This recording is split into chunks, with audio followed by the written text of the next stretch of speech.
Welcome back to our series on Milton Friedman. I am your host, Tabo.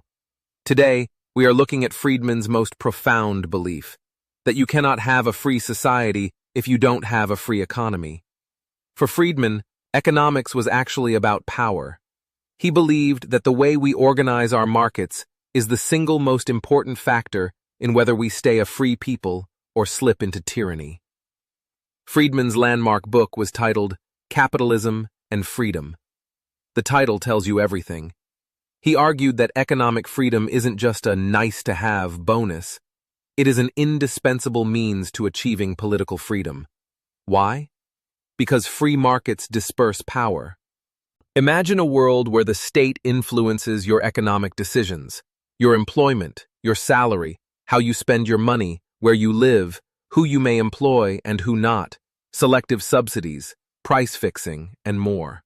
All this in service of a certain ideology. You would not be a free citizen, but rather a subject of the state. Friedman saw the free market as a massive check and balance system. When millions of us are free to choose where we work, what we buy, and how we save, we are effectively stripping the government of the power to coerce us.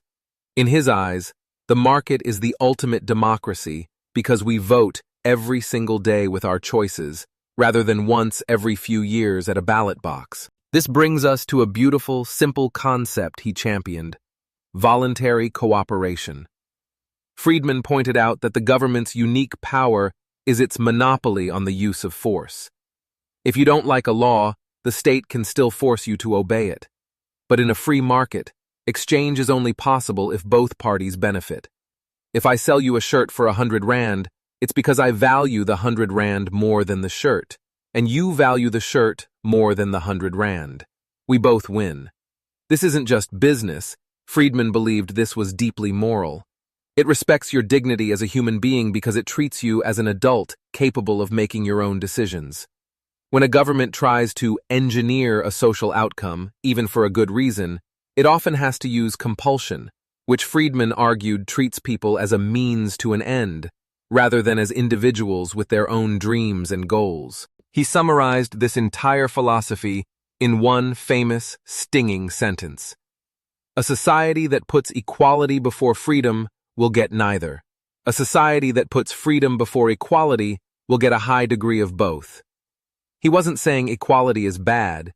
He was saying that when you give the government the power to force equality, you create a massive, permanent bureaucracy that eventually destroys the very freedom you were trying to protect. So, the next time you hear someone say that economic rules don't matter to our real freedoms, remember Friedman. He would tell you that the freedom to spend your own money and run your own business is the very wall that keeps political tyranny at bay.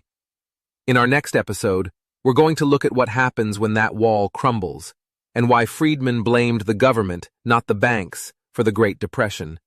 Do join me here at 1 = 1.